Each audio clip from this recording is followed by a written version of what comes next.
Good for you. All right, fellas, we're back. 26. This is the post-draft projections by the great Seth Cohen. This is the bottom feeder edition, 7 through 12. So, yeah, what do you guys think? Who do we got ranked 7? Is that Scott right? is number 7, yes. Yeah, so tell us what you're thinking there. Yeah, I just felt like he took a lot of players that are like past their primes, and like you're relying on guys like Harper, and a bunch of guys that like I just don't think are gonna continue to like play at that level anymore. I mean, and then the Jordan Alvarez pick for $100. I mean, I don't know where you guys stand on that, but like I can't wrap my mind around that one. Yeah, it's insane. His love for that guy is unprecedented. I have the same love for him. My problem is that you keep waiting for this thing that's not happening with him. Like I think Seth like nailed it. Like he's never hit 40 home runs. He's topped 100 RBIs once. And you're just waiting for this year where he hits 300, hits 40 bombs, and has like 120 RBI, and it just hasn't happened. I mean, maybe it happens this year because he definitely has that in him. Like it's weird that he hasn't ever had a year like that to me. But I guess like because he's had he can't stay on the field. Yeah, a couple, but not the majority of them. So I don't know. Yeah, so it's like the team is built around Harper and Alvarez, and like, what are the chances you're getting peak seasons out of both those guys? I mean, it's really low chance that Harper has another big season. I don't think he's got like I don't think he's a 900 OPS guy anymore. I think he's I don't see like to me he's like 28 homers, like a 280 batting average kind of guy, maybe. Do you know what I mean? Right. Yeah. And then Alvarez like again he hasn't done it. Maybe this is the season he stays healthy. But then your third bat's Freddie Freeman, right? So like this is another guy where it's like this isn't going to be his best year, you know? You're not going to get to any of these guys probably. Yeah. You actually put it really well because you're always relying on one or two guys, one or two pieces, sort of high ceiling guys breaking out for you in order to make this whole thing work, and then filling out the rest. And he just doesn't even have any of that off the bat. It feels like even with his pitching staff, he's dealing with some retread guys, some injury guys. I mean, it's not a bad staff. I think Logan Gilbert's an ace. You don't think Logan Gilbert's an ace? No, I like Gilbert. I'm talking about backing it up. I'm talking about backing it up with Glasnow and Woodruff. Like these are not guys that you can count on rounding out your staff. I like Shota. You don't like Shota? Shota's a great pick. Yeah, Shota was a great pick. What he paid $10 or $11 for him or something. I mean, that was a good pick. A Wheeler up his sleeve. I don't like that buy for $40. Wheeler. I thought to sit on him. That was excessive, but like again though, but like that's a big part of this team. Like what he spent $40 on Wheeler, so that's not like a small bet. Like that's a big bet. Like you're all in on Wheeler with $40 on the IL, and so he's got to come back and be at least a 2. But again, kind of similar to his bats though, right? Where it's like, okay, like what are the chances Wheeler comes back and is like peak season again? So it's like Harper, Jordan, Freddie Freeman, Zach Wheeler, like those are the main people. Like it's fine to have a couple of those guys, but it can't be every major guy in our team has no potential. Yeah, exactly. I will say the one thing about Wheeler, he left. He was like he got better with age. Like he left prime. True. Do you know what I mean? Like, he was as good as he ever was when he got hurt. Like he was. But still, like at his age with that major of an injury, I wasn't. Did it. I think like I don't know, maybe. I have some faith in him. I don't know, like I don't think he needs. I think he's such a like. If he has the same command and the same control, I'm not as concerned with his velocity. But $40 is a big bet on that. Though I wouldn't do that. But like it's not. He does have him, and that is like it's a P. Like if he came back and just threw 3 great starts, then all of a sudden you have at least a trade piece where you could get something else major in return and stuff. That's going to be worth more than the $40. So like it could pay off without a doubt. But I'm just saying like the trend of this team is big money players that like have very low ceilings. He's got CJ Abrams I like, but he's batting 5th. I noticed today. He wasn't even leading off, which is weird. Against a righty on the Nationals. So I don't know. That says about his work ethic or whatever they think about him. Like I don't know. I don't know. Overall, I don't think it was Scott's like best draft, and he's never been one to kind of like lead the pack in drafts usually. So like, But didn't he I have the think he'll grind last? through it. Like he's gonna be fine. Wasn't Scott number one last year? Was he? Yeah. No. Craig was. Craig was number one last year. Oh, he was the year before with Scott. Yeah, I think it was the year before that Scott Yeah. got it. Are I we like that. used to seeing Scott draft like middle of the road closers and actually spending draft money on them? Because I don't really remember that historically being the case. I think he likes to dabble in these committees and then just like put them in as trade sweeteners when he tries to like sweet talk That's people. what he does on the free agent on the wire, man. That's all he lives to grab these closers first and literally trade them within a week. But just don't remember him drafting these shitty closers. I think he usually drafts like a solid closer with like job Like one. security, Yeah. like one, and then like one kind of like whatever, and then he'll find. But he always Yeah. seems to find closers. It's not. But I mean, all of those guys were $1 buys. It's not like he spent real money on them. Right. He's already got Urseg, who's I guess the closer. So Yeah. So what else we got? Rez coming back. Number 8. Number 8. Who's number 8? Who is number 8? I am number 8. Tell us why you should or should not be number 8. No, you guys. I want to hear what you guys think of my team, and then I'll try to like counter if I can. So I mean, Jared, we've talked, and I think Seth maybe a little like your team has all the makings of being great, with one word intertwined into every sentence. If he or she, I guess primarily he in this, maybe they, who knows? It's 2026. He could. So yeah, obviously Trey Turner is one of the worst picks I've ever seen in my life, at that price. But no, Acuna is a madman. He's a video game guy. If he stays healthy, he gets the at bats. Yeah, obviously great pick. Tucker, same thing, especially playing in LA. I mean, absolutely, that's a 1-2 punch, unparalleled, with the exception of the Otani Judge combo. I think in the league. I mean, Kevin maybe has something to say about that with JRM, but I feel like those are very big ifs. And when you have two very big ifs that are at the top of this, let me just say, sure. Just my response to that and what I was thinking when I drafted both of those guys. Do you really think Ronald Acuna will never play a full season again? I don't know. He's 28 years old. Do you think he'll never play a full season again? I don't know. You don't? Do you think Byron Buxton will never play a full season? I don't know. He's been hurt 18 times. Yeah, 18 times. He played a full season last year. How'd it go? I think Acuna's not as quite as like on the Byron Buxton trajectory. I don't either. But I'm just saying these are questions you can ask based on a player's age I'm just profile. saying, like in my mind, I don't think that Ronald Acuna is done playing baseball. I don't think he's done having like a full season of. I think he'll get 500 at bats. So if he gets 500 bets, I think you're in great shape. That's that pick.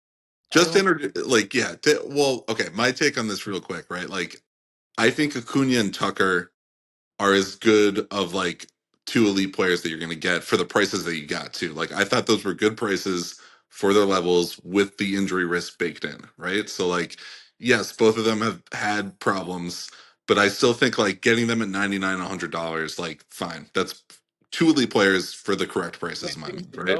That's like two top 10 hitters. So. Right. My issue was the rest of this draft. Yeah, like I thought you were fine with those two guys. I'm like, okay, that's a solid thing. Like, let's build around this. But like, what you decided to do was really concentrate your spending. I don't know. That's what I decided to do. What you ended up doing, I ended up doing is more like it. Yeah, exactly. And so like Trey Turner, Matt Olson could be productive players, but those they both just feel like overspends, right? And then like if either of those are $10 to $15 less, you have a better pitching staff or you have more things to play with.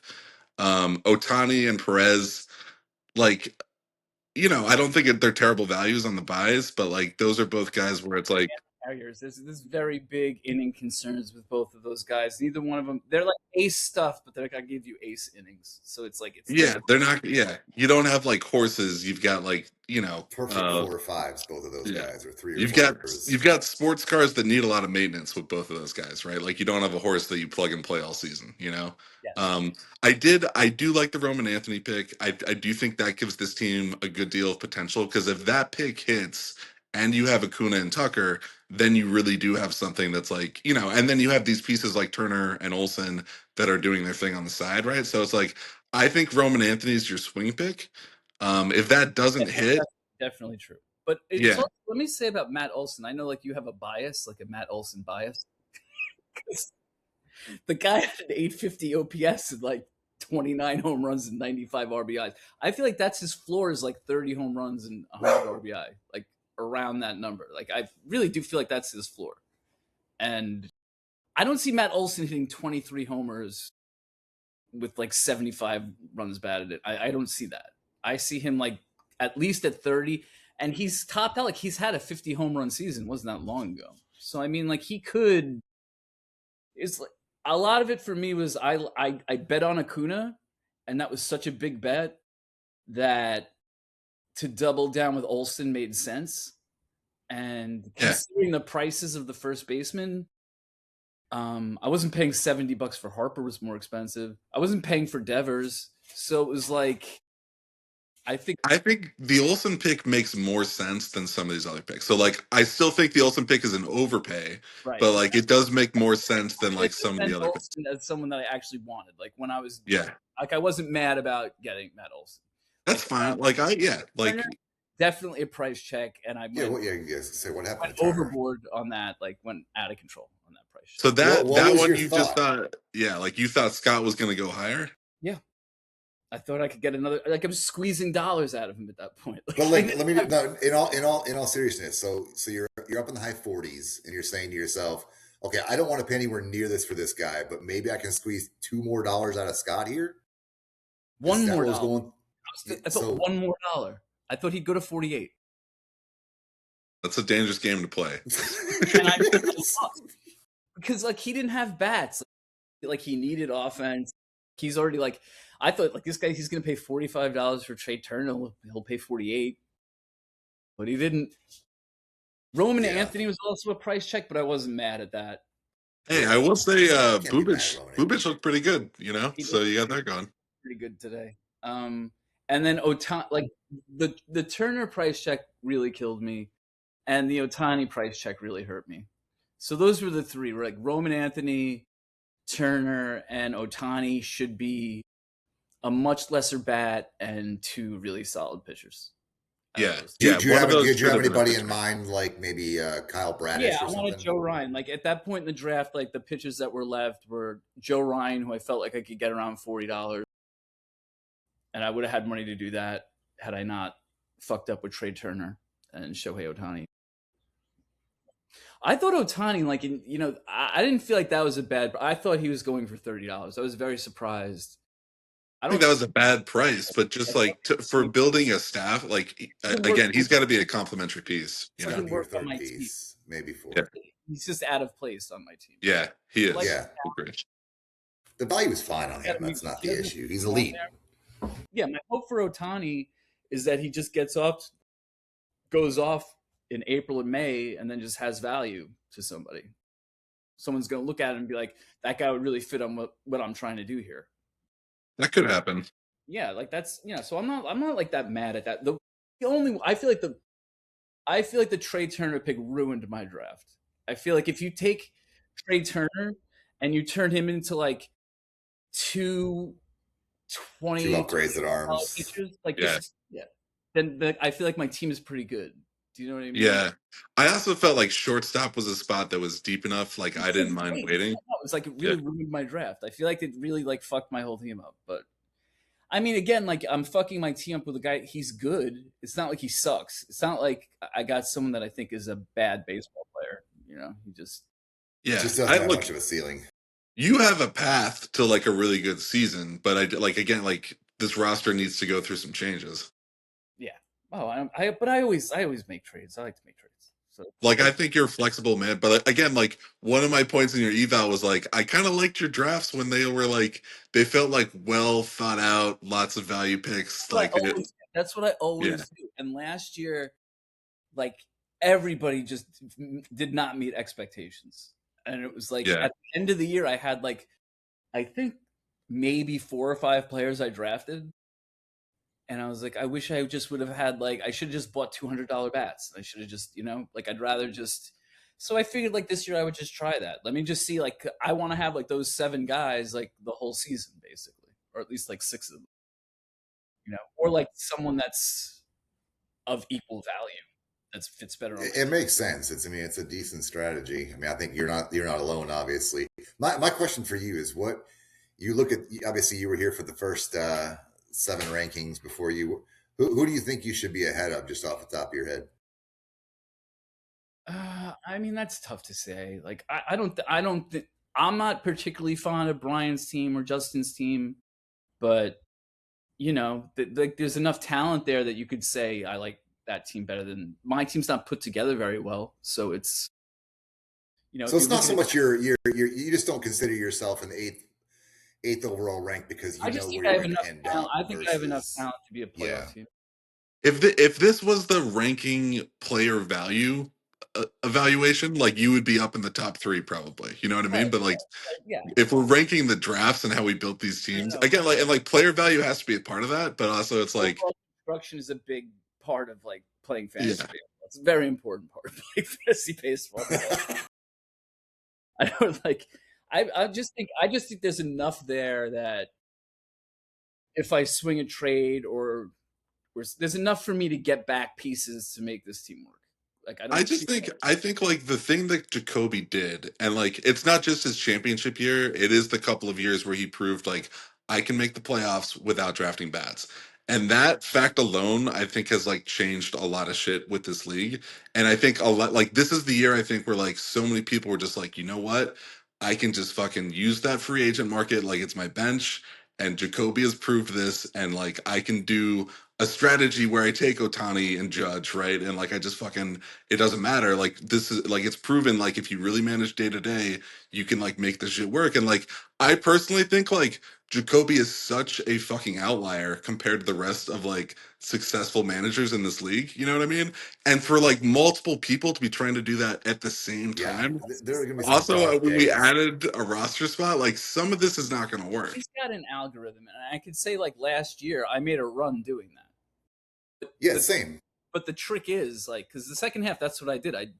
I basically had no Stream bats. bats. Yeah, I ran 4 different But you bats have the to same way. get lucky. Like he got Cal Raleigh. I picked up George Springer, who was like in the second half was an elite bat. So like you have to like you could say like yeah you're gonna stream every day but you have to kind of fall into those like in season like diamonds. Like last year, like George Springer was huge. Like Yeah, it's no, I like, like you find and yeah, guys like that, and But he's not wrong. I mean, there are home runs out there every yes, day on the wire, yes, but I based streamed a on lot of matchups, home runs based in the on second half. ballparks, based on whatever. But Dude, here's the where I issue. was, I wound up only like Yeah, 10 games under 500. I was in like the here's the issue. playoff You've the got last week. Jacoby is the outlier because he's polished when it comes to this strategy. right, Now yeah. you've got all of these people that are thinking along the same lines. And I tell you, there's going to be some dark days on the wire when you go on a Wednesday and realize there's no Sunday arms left. And Right. like you're trying to stream bats and you're 12 deep. You're trying to get a catcher and he went 4 picks before you did on the waiver wire. Like there are going to be some rude awakenings on this waiver wire this year, especially as time drags on. Yeah, I just think the amount that people are planning to use the wire to like cover up all these shortcomings is just like it's not like yes, there are home run wins and like there are needles in the haystacks and we all kind of find them here and there, but like there ain't enough of them to supply 5 teams doing this. You know what I mean? 100%. Well, I don't know. I feel like I've been doing this like I feel like I get busts every year and I wind up streaming a lot. Like I feel like I'm always like right up there at the top with like moves. Like I It's still you're so going. It's so it's you and Jacoby, or it's you and Jacoby and a little bit Scott or whatever. But now it's going to be 5 people full time. This is I don't unprecedented. think who. What do you mean? Who? Kevin? At the You? top, yeah. Jacoby? Kevin, yeah, Uh, but like Kevin's Cole, a streamer too Cole's gonna be doing the same damn thing. with And bats.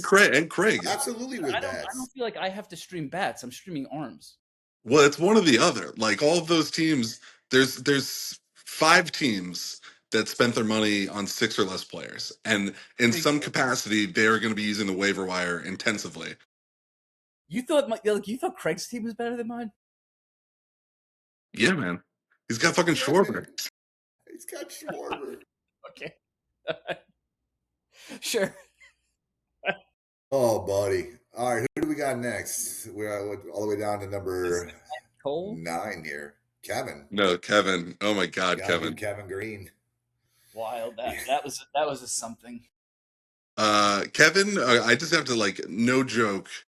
I really and like I've looked at a lot of drafts post draft. I really do think this was the worst pitching staff Agreed. anybody's ever put together Agreed. coming out of a draft, which is just like such a feat that I'm just happy to be here to witness this fucking pitching staff that he put together. It's so Uh, wild. If Trey Turner killed your draft, his McHale pick basically did that times 10 to his oh my draft. God, yeah. To put him in that position where he was Oh my basically God. uninvolved for 2.5 hours. For him, yeah, I mean, for the type of team he was building, to have that type of mistake, it's not like it's a bad overpay mistake or whatever, but also like it destroyed his team. Like I Yeah, don't know how else to like say it. Like Oh, if that's 4 $10 pitchers, this is like a massively different team. for sure. For sure. Or if that happens, if that mistake happens 45 minutes into the draft and you still have $300, it's like, Yeah, okay, you adjust, but not when that literally that mistake takes away your ability to bid more than $2 on a player going forward. yeah. Factoring that in, that means Kevin really only spent money on 4 players, which is like might be the most concentrated draft I've ever seen, where it's like Soto, Carroll, Churio, and J Rod. J Rod going for 110. Thoughts on that? Not my cup of tea. I don't think he's more than an $80 player personally. What's his OPS going to be? 830, 820? If that, yeah, like he's not. I mean, talking ceiling here. What's his ceiling? Like he hasn't hit more than 30 like low 30s. Has he hit 35 before? 36 maybe? I don't know. The I'm year not that he hit 18 in the same week against you when I was playing you, I don't know how many he ended up with. It's also like I just don't love that park and that lineup, and like there's just sort of like I don't like those kind of players. I don't really like their profile so much. I like Carroll a lot more than Julio. Carroll's to me And is a he's 90. I think Carroll for still 91 not that sexy. like I like Still Carroll. not that sexy. No, he got no like Balanced. yeah. He's just But who needs balance in the outfield at $90? They're all outfielders. Like he didn't spend any money on. Yeah. yeah, like he also like he didn't really need the Churio pick, you know? And like as somebody that owned Churio last year, it's like I really thought he was gonna be like a top 30 guy, and he's just not. Like he's a nice second or third outfielder. But like Yeah. that's another $48 that could have been like spent. If you Somewhere take else. that Churio Garcia money, it could be a totally different draft, you know? I think he was really bummed until he got Rodon. Then like his ears kind of perked up and he was like back into it. Like, hey, he's Rodon was a That good grab. that was the one pitcher he got for $2. Everybody else is $1. yeah. Oh, it's like I could do this. He's Rodon. All right. It was like so sweet. He was really happy to get Carlos Rodon. Again, it's like how many pitching pickups is Kevin Green going to make over the course of the season because of how, However yeah. many he has to, like nonstop. And like, is it like, I don't think it's like impossible to beat this offense. Like Churio's already hurt, it's J Rod and Carroll are very streaky. It's not like a like insurmountable offense or something. No, but he's a good manager. He'll figure it out. Like I have like Yeah.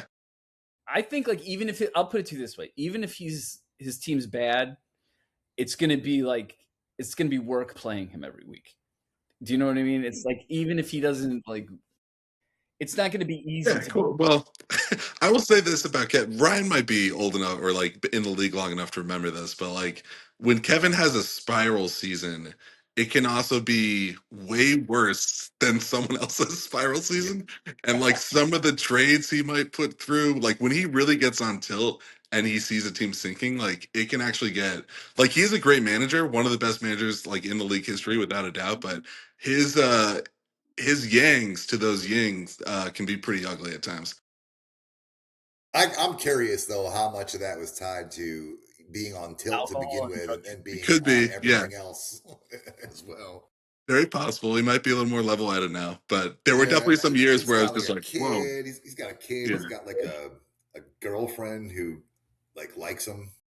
I don't know. I think there's some Wow, so things, some balancing buying factors. the kid, the girlfriend, the level headed Kevin Green figures this out. I'm buying the fact that he is Growing a up, gentleman and a scholar at this point. He has definitely grown up. I think he's still a prick, and he'll admit that. But he's a mature prick at this point. Love you, Kevin Green. he'll trade anyone. He will. It's not like like I know that we all have. We don't even have to say who they are. Like all three of us, I know for a fact have players we're just not going to trade. Like, even like we're just going to go down with that ship. Yeah, probably. Oh, I'll trade any single one of my guys right now. You won't get what you want. 100%. No, that's true because my values are whack. But His I'm values saying are out of control. I will. that's fine. Kevin has enough experience of like and of like doing like he just has no fear of the trade market. And he's also very like if on a given day he really likes an idea, like he will go out and execute that regardless of like if 5 days later it wouldn't make any sense. Like Yeah, if yeah, he hundred feels it percent. enough in a given day, like he'll pull the trigger. He has fun with this, and which is like I like that. I like doing deals with guys that are just like, fuck it, let's have fun. My team. Like last year, like my team, like it was so boring. Like it's when you're bad and your team's boring, it's just fucking miserable. The I told worst. I was like, you know what? I'm just gonna get. I have Scooble. I'm just gonna get Skeens and like just have it like the craziest pitching staff. I went out getting Nolan McLean, and then like I fell into like a couple bats, and like I had a good second half. Like I was in. It looked for a long time like me and Brian were just fighting for last. Like that's all. It did, and then my team came for you guys. You came from ahead to lose. Like Seth didn't obviously lost a lot, but Brian and I feel like we both improved in the second half. I feel like that's like a source of pride for me to like be Yeah, like that bad in the first half and come back and be competitive like the rest of the season.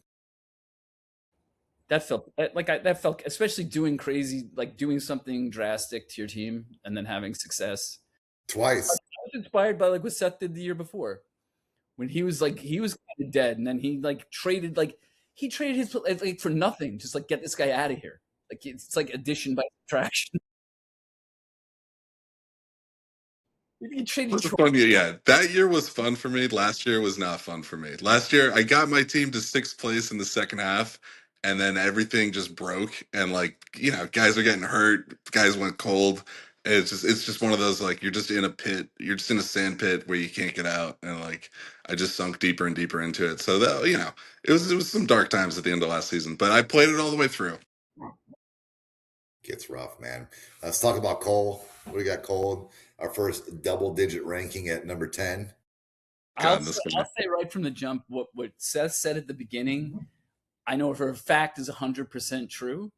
Where we've all considered drafting like these top two like insane players just to Yes. see like, and I think this year more people like I don't think it was just Jacoby. Like I think more people had that thought and went into it like I might really do this than ever before.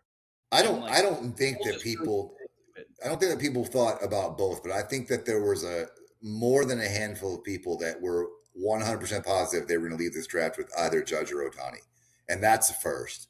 Because I don't think people generally are saying to themselves going into these drafts, I'm going to spend $125, $130 on Aaron Judge. And I think that there were probably at least 5, 6, 7, 8 of us that were in that position, including myself going into this draft. That, hey, I'm just going to grab Judge, I'm going to grab Otani, and then let the chips fall where they may. It did not cross my mind to get both those assholes. It did cross my mind to go big on Judge and then grab another couple $90 bets and then just kind of see what happens from there on out, which would have been unprecedented to spend $300 basically on bets and have 120 left on everything else. But no, both those guys, I mean, still. Yeah, at $260. I budgeted $250 for those two guys. I feel like that's low. That was always low. Maybe I'll get one of them. Yeah, no, for sure. I really didn't go into it. I had kind of considered it early in my draft prep, and then I was just like, I just didn't want to build that way. So I was like, if they were under 120, I'd throw my bid in or whatever. But I knew they weren't going to be under 120, so I was just like, I was hoping 125 would get you one of them, but 130 was my threshold on both of them, and I knew that's where minimum. Here's a question for you guys. So Ohtani breaks the all-time price record for this league at $151. Do we think? Do you add the pitcher? Well, no, that's just for the hitter, right? But like, if you think about it, like you kind of add the pitcher value on there too. You could, but like, do you guys think we'll ever see another player go for 151? Like, will this for be sure. a common thing that we break this again next year? Not common, but you'll see something like this. If Acuna had a like his 40-70 year last year coming into this draft, I think he would have been like $140, $150 player. Yeah, like if Acuna was healthy and he put up like another 40-70 kind of year, like yeah. Or if Ohtani goes 60-60 this year, yes, he'll go for 155 next year. I mean, I wasn't sure we'd ever see somebody break 150, so it's like it's impressive. No, it's absurd. It's absurd. A lot of your budget. I mean, not only are you like the guy has to be healthy and produce, but there's definitely a world where Aaron Judge hits 280 with like 38 home runs. It's not like, I know like you think he's going to automatically hit 50. He's not going to automatically hit 50 home runs. Nobody ever is going to automatically hit 50 home runs. Yeah. That's the point. Like he's had like 3 really sick years in a row. Like a down year for him is still awesome, but it's not. So do you think Judge was more overpriced than Ohtani? No. Do we think these guys were the right prices? No. No. Hard no from Ryan. No, you just can't spend $150 on a single player ever for any reason. On 2 different teams, you could. But I looked at it like, too, look, would you rather have Matt Olson and Vlad Guerrero or Shohei Ohtani? Yeah. You can't look at it like that. Two players do not equal one. It's just not the way that it works. Money you spent, though. Yeah, but go try to approach a trade with that philosophy and see if that holds water. I mean, I get what you're saying. You have to like rock the waiver wire quite a bit and get like a lot. But I'm just saying, like Ohtani, for instance, at $151, great. The guy also happens to be a pitcher. Anything can happen out in the mound. We've already seen him blow out his elbow. He still hits the baseball great. Oblique, you can deal with any number of issues. Lower leg injuries, twice as much. Lower leg. That can keep him from being able to take at bats. Controversy. Yes, he can. Whatever like looking at the rest of this team, right? He does Judge and Ohtani for ridiculous prices. Other players, and then his net, like I could not. Again, this is one of the buys that I think I was most shocked about at the draft was $60 for Cole Reagans, guy coming off an injury year. I like Cole Reagans a lot, but like to spend $60 was kind of nuts, and then to do it for this team that was already so thin, and like you got to really preserve every dollar and like make a lot out of what you're doing the rest of the draft, and just to splurge 60 on Reagans like that, I thought was insanity. It made no sense. I mean, if you're talking about a true top 3, top 4 guy that you happen to get a steal on, great. But this Reagans is a great pitcher, like you said. He's had what I think Seth nailed it. He's had 1 year.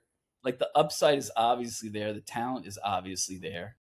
But he has to make 30 starts, and he's got to, he didn't come out of the gate looking too tough. So, and I backtrack too. I don't think even if Skeens is sitting there at $72, I don't think you can spend the money on him. You've put yourself in a position where you cannot. No, I'm saying if he's sitting there at 72 and you're Cole, I don't think you can buy Skeens at $72. I think Yeah. you've taken yourself out No, of the no, position to be he able to might. do that. I see what you're saying. He might as well do that. You're better off doing that than Cole Reagan's. But even like those next tier guys, like Brian Wu went for 65. Yeah, Hunter Brown was like in the 50s or something. Yeah, Like, I thought yeah, those guys were overpriced too. It wasn't like it was like you got ridiculously cheap players at the end, like guys that would have been like $2 or $3 went for $1. Guys that were yeah. He needed to get like a lot of guys in the 20s and teens and stuff, and like he just like splurged on Reagan's, and it like killed his budget. Um, and so now he's in this spot where it's just like, okay, man, like Judge and Otani, Reagan's and Cease, and just like a whole lot of bullshit. Like, do we think he can win matchups with this? what else does he have? Not a lot. He's got a lot, he's got Tanner Scott as a closer. He's got Jacob Wilson at short. He's got Alex Bregman at third base. Ooh. Watch Bregman. He's a lucky motherfucker. Watch Bregman have like a good year. I mean, Bregman for $7, like I think that's a fine pick, right? But you needed like five more of those kinds of picks. That's a fine pick in Chicago for Alex Bregman. You hate Wrigley Field. He pulls the ball. Like we went over this. The dimensions are not like They're not that's normal. a It's like big right 350. field. That's a big left field line. That's not. He's not hit it into the Crawford boxes. I actually think like the Reagan's price makes the Otani price look better, strangely. Like half as much. Yeah, and so he's in trouble. So again, now you got a guy on his side of things that's going to end up streaming bats and arms. Right. Yeah. So there's a whole nother person that's throwing their hat in the ring every single week, all week, to go after these quote unquote choice arms and bats. Yeah, and I think this is why, like, sure, maybe I'm overrating teams like Justin and Brian, but like those guys can play matchups this week. Like, what the fuck is Cole doing? I don't know. Yeah, and then you got Jacoby. Kobe, 11th. Same boat, different paddle. I don't know. I mean, look, I don't think Jacoby's gonna finish the season in 11th, and No, like hell no. like we've seen this thing happen so many times. Like, Might but not I still, the yeah, like gem you pulled out of the Jacoby analysis, just before I forget, because I'll forget. The gem you pulled out was it would have been so much more interesting if Jacoby had gotten Judge yes, and Otani rather than Cole. To see like what Jacoby would do with that would be much more entertaining. Cole might be great, yeah. with it, but like definitely if Jacoby had that, that would have been. Yeah, Cole feels like a 16-year-old that just got a key to like the fucking Ferrari or whatever, and it's like, okay, this guy's gonna crash this car in like 2 weeks, right? Jacoby would have been like, okay, like maybe you can ride this for a few miles. Like, let's see what you do here. Redlining it, like bringing it back. He's got. I mean, I think it's also like those pitchers are just so ridiculously good. I don't think people understand. Like, people say, "Well, it's not like Bobby was like, oh, Woo's as good as Scooble." I'm like, if you think so, that's fine. Say that. That's absurd. All right. Like I watched these guys. I watched Skeens and Scooble. I watched almost all of their starts last year, and I watched probably half of Crochet's starts. They're just much better than everybody else. Like there's nobody that's like anywhere near their level as far as just consistently dominant. Agree. I think agreed with all that. I still think like for me, these guys probably should have topped out at like $80. Crochet going for $100, I think, is madness. Like, I don't know how else to like. I just think that's like you get so much more. You could get all kinds of stuff for that $100 than that one pitcher. I think if he didn't walk away from that draft with like the absolute best of something, he was going to be like, because he was like gonna get Otani and Judge, and Cole just outbid him, and I think he couldn't believe he got outbid. Well, it was also clear too, like he didn't really want to pivot. Like I don't think he really knew where he wanted to pivot to. I mean, normally he gets like 4 or 5 aces, right? So this time he went. Builds like a good staff. This is just like the 3 best pitchers. Yeah, like this time he just took the 3 best pitchers, And then he took two like middle tier bats with Seager and Byron Buxton, right? Both those guys go in the $40 range. And like both of them are just sort of like, yeah, you'll get a couple hot weeks and you'll get a couple injury weeks, and like, it's not going to carry an offense here. Seager's also in like a spot like Harper or Trey Turner. Like I think we've seen the best of Seager. I don't think he's gonna have. I don't. Maybe he will, but I don't think. I think we've seen Seager's peak. I don't think it goes up from here. Most All right, likely. so go back to the arms. Yeah, he's got the three best arms in the league. Fantastic. He didn't back him up with any elite closers. He didn't back him up with any solid on. So now what's he doing? Is he playing short innings with no closers, or is he going to risk all his ratios every week by trying to be savvy He's with gonna the risk ratios every week and just like throw those. Quotes. Again, like this is another guy probably streaming arms and bats every week, right? Yes. So that's my point. So what's the use? I mean, I understand that those three guys are going to create a really good baseline for whatever he chooses to do on the streaming side of things, but one bad start out of those three guys and some bad luck out of your daily pickups, and you're just fucked for what? I mean, we could talk about this, and we talk about it every year. I know, but it's Jacoby. I get and it. Then he I makes get the it. playoffs. So like, it's just he's gonna do what he's gonna do. It'll work to a degree. But he's never done anything like this, nor has anyone ever. I think the part that he forgot was, and Seth made a very good point about his draft last year. It's like, so I guess every year it's just going to get more and more closer to like a normal draft. And like that, then he won. Like that was the first time he had like a more well-rounded draft. Yeah. And like, the bets he bet on guys, they paid off. And my take is like I think he's proven his strategy works, right? And then I think last year we saw like, oh, and if I hit on a big bet and get a top like elite player, I can actually win the whole thing, right? And so it's like that kind of put him over the top. I don't know that he's gonna get that again, but like at the very least he's created this baseline of like I can just make the playoffs doing this shit. It's a lot of work. Yeah, it's a shitload of work. I wouldn't want to do it. It's like it was a lot of work. It is a ton of work, and to be fair, we all know that when you are in the playoffs, like it's just like, what are you going to do in that moment, at that time, on that day, with ballpark matchups? There's a lot of resources for you to use. But what I'm saying is, it doesn't matter how solid your team is when you make the playoffs. Yeah, it's nice to have a couple of guys you can lean on, but those guys aren't on your roster all year for what happens once you make it to the playoffs. They're there to get you to the playoffs. So if he makes it, then all bets are off. Who knows? Anything can happen. And they do usually. So it's true. But yeah, he's definitely put himself in a position where he's going to have to do even more work than usual. Are you trying to basically rival him for the most amount of moves? I think you had like 18 moves before day one.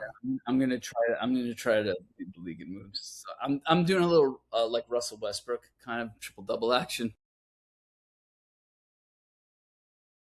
You definitely seem to have a plan. I'm running up the numbers. It's also like when my team's like this, and you just know it needs, like when your team needs tinkering, and I get a little anxious about it, and I'm like, all right, I just gotta get rid of this guy, and it's just like they're drops. I'm just dropping one guy for another drop, and then it's like, well, I don't. Problem is, like this early, like you're gonna have drops that end up like coming back to haunt you. Like this is always the time of year where like you kind of maybe you're half interested in somebody and then you drop them, and then like back in June the guy's just destroying or something like that. Like I always hate that. This is where I struggle. This is where I struggle with the FOMO. Like honestly, Jake Berger. Oh, is this the year Jake Berger is going to break out? No, it's not. But he's going to have 5 home runs by the end of the week. I hate this part of the year because of that. I'll admit it. It's definitely my Achilles heel. Gotta hold on to this fucking guy. You hold people that like you're like, why the fuck did I hold this guy? And the people you cut are just like crushing. Yeah, exactly. They end up on Craig's team. Get attached to certain guys because like you picked them up and they did something really good for you, like right away. You feel like you have a good feeling about them. Yeah, like you're vibing. The vibe check has occurred and it's real. So, all right, who do we have to round off this motley crew? All right, number 12 is the rookie. Heath. Boy. What do we think? I mean, not the worst rookie draft I've ever seen, but I think like he did make some mistakes. I was cool with Vlad and J Ram as a top two. Like I actually thought Vlad for $82, J Ram for 110, considering the prices in the rest of the market. Like those feel okay, right? I think J Ram is the same situation as well, I shouldn't say that. J Ram's third base, blah blah blah. But he's a guy that I've owned personally a couple times. And again, at the end of the year, you look at his numbers, you're like, oh damn, he had a good year. But man, he goes stretches where it looks like he's never hit a baseball in his life. Juan And Zero and yeah, and I feel like there's gonna come a time where he just has a down year. And I don't know. Spending the I think $110 on him. the down year for him is like 28 homers, Yep. What's 275 batting average, like an 820 OPS. Like his floor is very, very which soft. isn't terrible, but that's not a $110 player. No, but But like yeah, to me, it's like it's also when you're for me, if I'm buying like $100 bat, you know, there's one thing the floor for Acuna is he doesn't even play, right? Obviously, like the floor is injury out, you know, or he's banged up, but he plays, but he doesn't run. right? Or like he came back from like, but I feel like he came back from the injury and he was kind of bad like the first year he came back, and then the next year he had that huge season where he played the whole year. He had the 40-70 season, like honestly one of the best seasons one of the most fun seasons for me to watch, like a guy play baseball. Like that was awesome to see him. And then he came back. He didn't start last year, but when he came back, like he was a monster when he came back.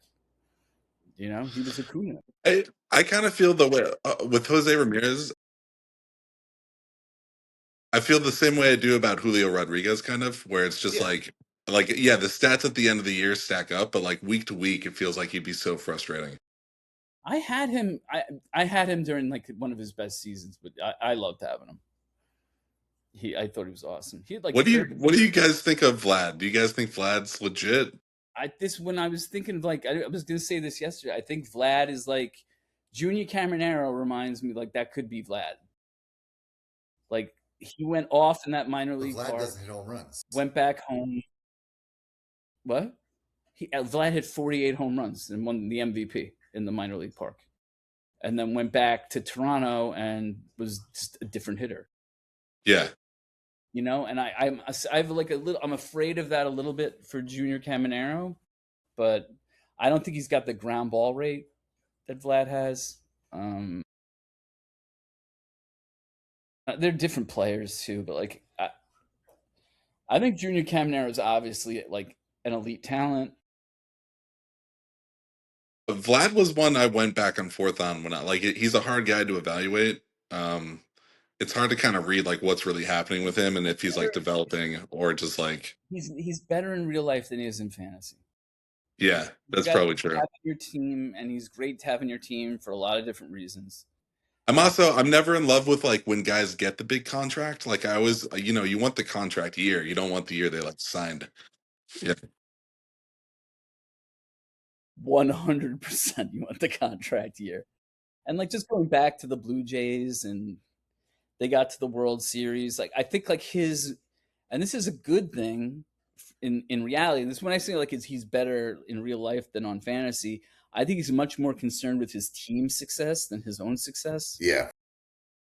And that's a good way to be, but in fantasy it just doesn't play Yeah. you would like it to. Like I don't think he's like all that concerned about like putting up numbers unless it's like really helping his team in a significant way. So all that being like I think J Ram and Vlad, that's a fine combo. Like I have no qualms with it, right? As we go deeper in this draft though, you know, Zach Nino and Bryce Terang as your 2 and 3 or your 3 and 4 bats. Are you guys into Zach Nino? That was one of I'm a Jacoby's huge Zach Nano championship guy, so bats. I'm not sure where you're coming from. Yeah, I'm not sure where you're coming from on this one. I think he's one of the most underrated shortstops in the game. I'd rather have him over I'd rather have him over That Trey walk Turner. rate, I'd right? rather have him over. What's that? That What? walk rate, right? His walk rate, right? Patience at I'm the just plate. telling you, I think he's got a little bit of power. He's got a little bit of speed. I think he's going to hit for average. I Does. think I don't know. I'm a fan. He plays on the I'm a Angels though. fan. It's I true, like but him. I mean, I got Trout's put Perdomo up for some pretty five good dollars. seasons I feel playing for like the Perdomo's Angels. better in every category. Weird fucking face paint and his goofy face and his haircut. Like I don't know. It's kind of like I don't like looking at him. You just have a problem with him personally. Like you wouldn't let him date your sister. I'm not. I'm just looking for numbers, man, on my squad. Yeah, I'm not looking. I I'm have to not looking watch for a these guys. babysitter. I have to, but I have to. I want You have I don't want like he looks like a cartoon from Who Framed Roger Rabbit, and I don't necessarily want to like watch that every day. Well, shimmying around in the fucking batter's box. Also, like Bryce Terang, you know, can't get behind. I don't know. I'm not in love with that pick either. And What like did he pay for Bryce Terang? he 21. paid $21. 20. Yeah. Yeah, 20 something dollars. Bryce Terang, if he goes 2020 and hits 280, 290, you could that's value for him, you know. But it's like that should be your like sixth bat or something, you know? Like for that to be like No, a he major piece for should be him. spending $20 on Bryce Terang. Yeah. He did spend some money on pitchers. It's not a bad staff. Hunter Brown, The Framber, stuff's good. I Sandy, mean, yeah, Brown's McLean. not. Brown's an ace, but like just on the cusp of not being an ace because he does walk guys. I owned him last year, and he was my ace, and it was a tough road because he when he came out and he was dominant, he'd strike out five guys in 2 innings and go on and have a 10 or 11 strikeout game and just cruise. But then there were other times where he walked the same amount of guys in the first 3 innings and just blows your ratios. And He was kind he of like gets lights he's a out first hothead too. and like He gets more mad quick. reality. What's that? Was he like dominant first half and second half came back down to reality a little bit? A little bit, yeah. He came back to earth, but yeah, he was every bit top five pitcher for the first half last year. At least it I do. seemed like that to me when I was watching him play every day. All of his arms are pretty big. Like, you know, I'm not sure how familiar he was with the walks per nine stat, but like, or if he's punting that, then whatever. Hats off to him, maybe. But all of his guys seem to have like Yeah, walk they walk issues. guys. Yeah, it's kind of how I drafted last year. Actually, I ended up with I just feel like that kills a you. That handful of kills. guys that struck out I a bunch of can't. guys. Yeah, well, there's nothing more frustrating than watching your guy throw the fourth ball to a hitter, like, and then to watch him do it repeatedly. It's like takes all the fun out of watching the game. So I agree. I'd almost rather have a guy that's going to strike out 8 per 9 and walk nobody than have a guy that's going to strike out 10.5 and walk 5. It just blows my mind. Yeah, and this is why I kind of felt like he got caught in no man's land a little bit. Like I think you probably come into this draft with certain values, and then you don't quite realize like why all these guys How with that high walk translates. rates, yeah, like Yeah. are ending up with you. And then you're kind of with this roster where it's like, all right, like you're not going to hang with Bobby or Jacoby going straight up with those guys.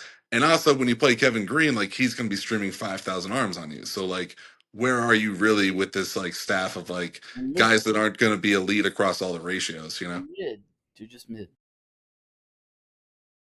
Having said that, I mean, I think if we're being honest, he definitely is not the worst team to come out of the draft. I think he gets the honorary position because he's a rook, but there's some garbage out there that's a little bit worse than. Well, get into it, Ryan. Who do you think is the worst team? I mean, Let's to be name some honest with you, names. no. To be honest with Name you, names. I hate Brian's team. I have no use for Brian's team, Wow. Okay. and I think Cole's a mess. And I don't think. I think he. I think he had some. He made some savvy moves last year. Caught a little bit of luck. Maybe I don't know the rookie mojo. Uh, with some of his arms that he was streaming. But I just think that people, including myself, I'll put myself in this category.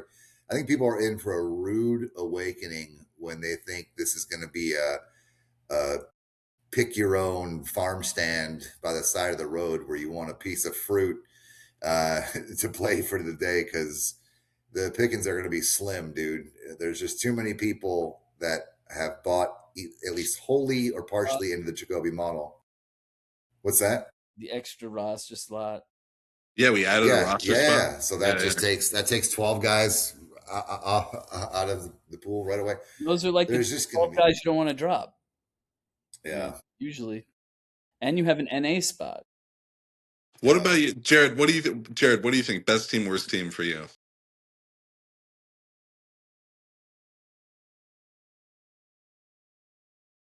It'll be interesting because I know he wants to say himself. He can't think he has the best team. There's no fucking way. He's I mean, talking himself into it. top five, sure, but you can't think you. I don't think I have the best team. I'll say it. Who do you? Well, Ryan, who's your best team? Who has the best team? I See, this mean, is harder than you guys think when you really no, sit no, down and try to do no. it. I think I I can see said you good putting luck me there by ranking this default. shit. I If you're think not, I think after the Jazz trade, and if Mike Trout is 80% of what Mike Trout can be, then Bobby has a very good chance to be the best You team. like Bobby? I can't give. I like Bobby's team, but PCA and Wood, I just can't trust those guys. I don't, but or Jazz. Why I'm are we saying trusting current. Jazz? I'm just saying like I don't if understand what I'm the hell is going by happening here. Steph's metric, which I think is the correct way to go about it.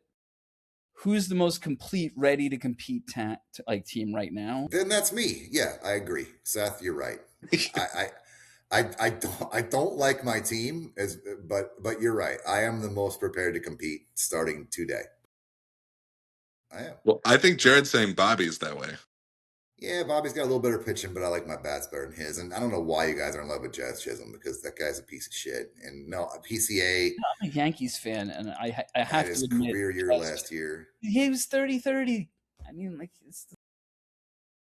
Jazz probably won't even stay on the field, man. That guy's a convict. Like he's literally going to end up. I don't disagree, but like he did last year, he was 30-30 last year. He does, like, for whatever reason, it looks good on Bobby's team. Like it just fits on that team the right way. And it makes his team look a little scarier.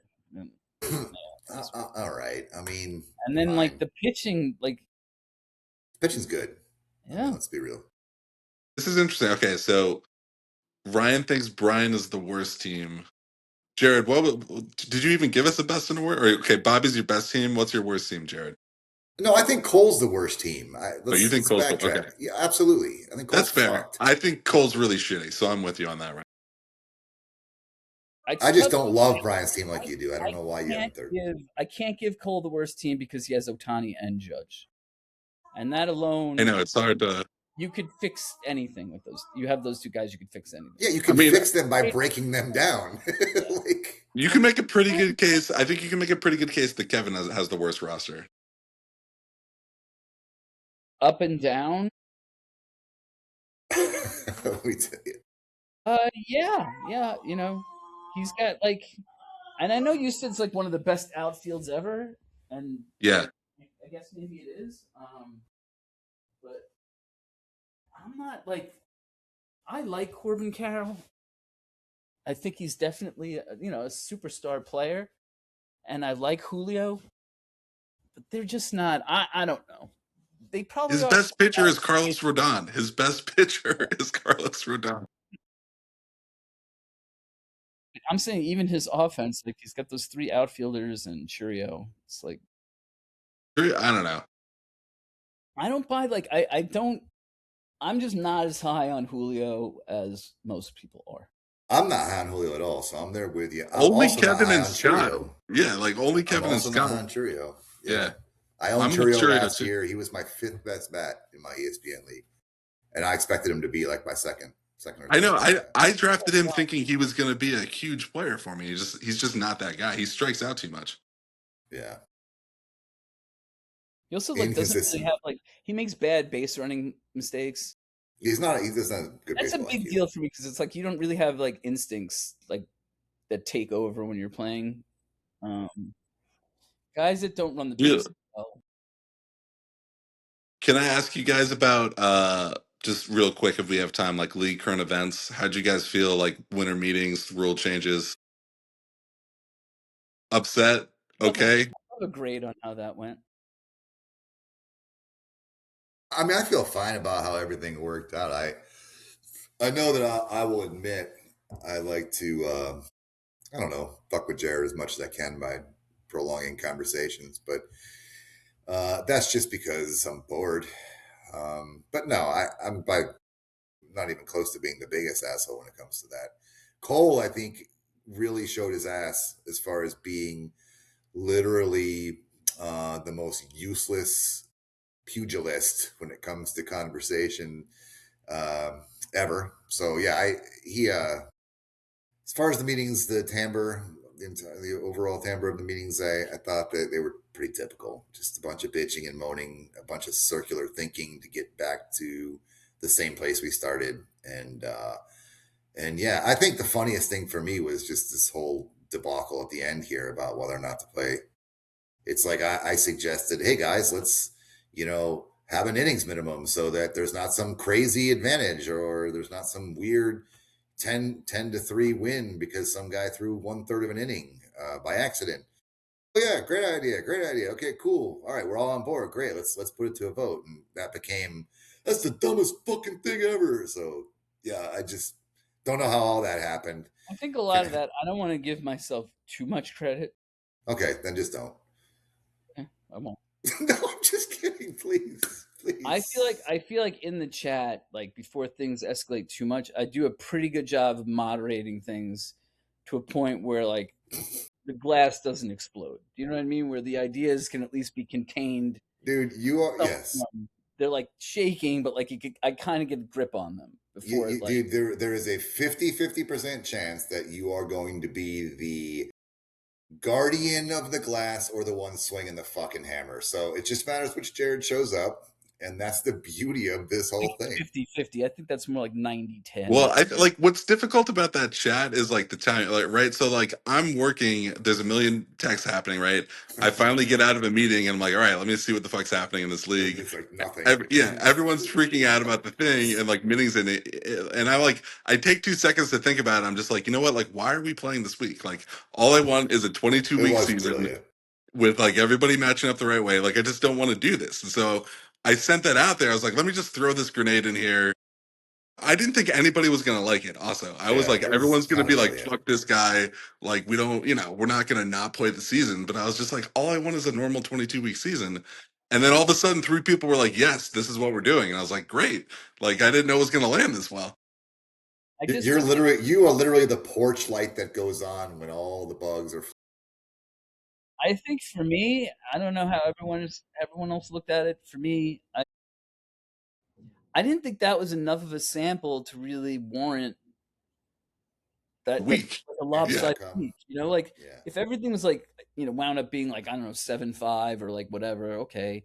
But there were going to be a couple teams that lost double digits and a couple teams that won double digits. I just didn't think that was fair, like for competitive balance. It worked out the way it was supposed to work out. There's no question about it. Well, that's like they should have just done a long week. Like we should have just done 4 days plus the 7 as 1 week. That's what we've always done. Yeah, I know. It's weird because ESPN used to do it this way, and then this year they switched to the 1 long week. No, they've been the 1 long week a couple times now. This is the first year I remember last year they did the short week. They did it for the All-Star break like 2-3 years ago, where it was like there was some weird. Anyway, I don't know. I will say though, that day though, like after everyone agreed with me, I was just like, man, like there are moments in this league still where I just like it's just so funny that it like could come together that way. But I also like fully understood Ryan coming back and just being like, what the fuck is happening now? Like we're not even playing the games. There's going to be a wrench in the machine.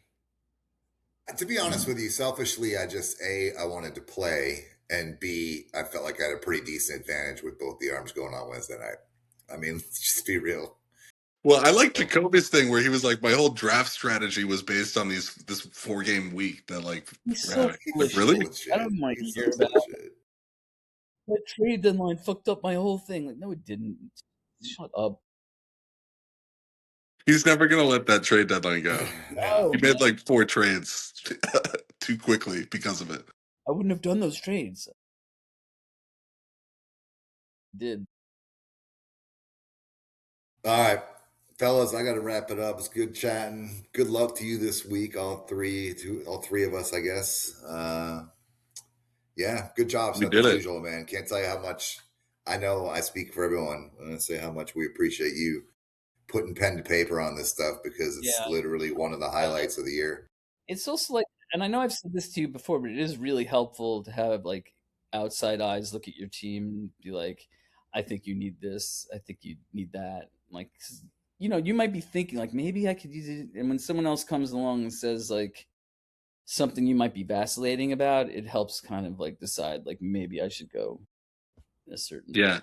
Don't all of that's subliminal because I'm trying to, have you guys give me the deals that I need to Yes. get by. So it's all baked in there. I'm sure it's worked in your favor before. All right, hang out with me for a couple minutes, guys, after this. But yeah, LOD. See you later. Just remember that what Seth says is gospel. So fuck you. Peace.